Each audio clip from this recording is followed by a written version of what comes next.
நீ நான் காதல் சீரியல்ல நாளைய எபிசோட்ல நம்ம அஞ்சலிக்கு வளையல் போடலாம் அப்படின்னு அபி முடிவு பண்ணி நிறைய வளையல் வாங்கி வச்சு வீட்ல இருக்கிறவங்க எல்லாரையும் கூப்பிட்டு எல்லாருமே அஞ்சலி அக்காவுக்கு வளையல் போட்டு விடுங்க அப்படிங்கிற மாதிரி அபி சொல்லிக்கிட்டு இருக்கிறாங்க.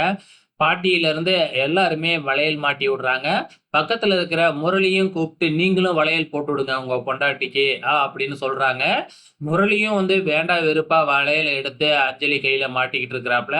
அதே டைம்ல இன்னொரு கையில வந்து பார்த்தீங்கன்னா, நம்ம அபி வளையல் மாட்டி விட்டுட்டு இருக்கிறாங்க. அந்த நேரம் பார்த்து கரெக்ட்டா அங்க ராகவ் வந்துடுறாரு. 2 பேருமே அட் எ டைம்ல அஞ்சலி கழுத்துல வளையல் மாட்டி விடுறத பார்த்துட்டு ரொம்பவுமே கோவப்பட்டு, "எங்க அக்காவுக்கு எதிரா இப்படி துரோகம் பண்ணிட்டு வளையல் வேறையா போட்டு விடுறீங்களா?" அப்படின்னு மனசுக்குள்ளார நெனச்சுக்கிட்டு, அங்கிருந்து வந்து அபி கையில இருக்கிற வளையல வாங்கி அதே இடத்துல போட்டு நொறுக்கிடுறாரு, உடைச்சிடுறாரு.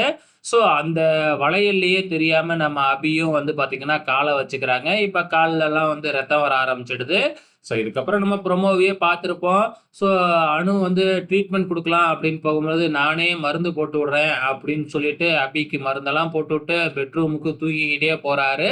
ஸோ இப்படி கோவமாவும் நடந்துக்கிறாரு, இப்படி அன்பாவும் நடந்துக்கிறாரு. ஸோ அபியால ராகவ பத்தி புரிஞ்சுக்கவே முடியல. விரைவிலேயே நம்ம ராகவுக்கு உண்மை தெரிய வரும். ஸோ அதுக்கப்புறம் நம்ம ராகவோட மாற்றங்கள தான் பார்க்கணும். வெயிட் பண்ணி பார்க்கலாம்.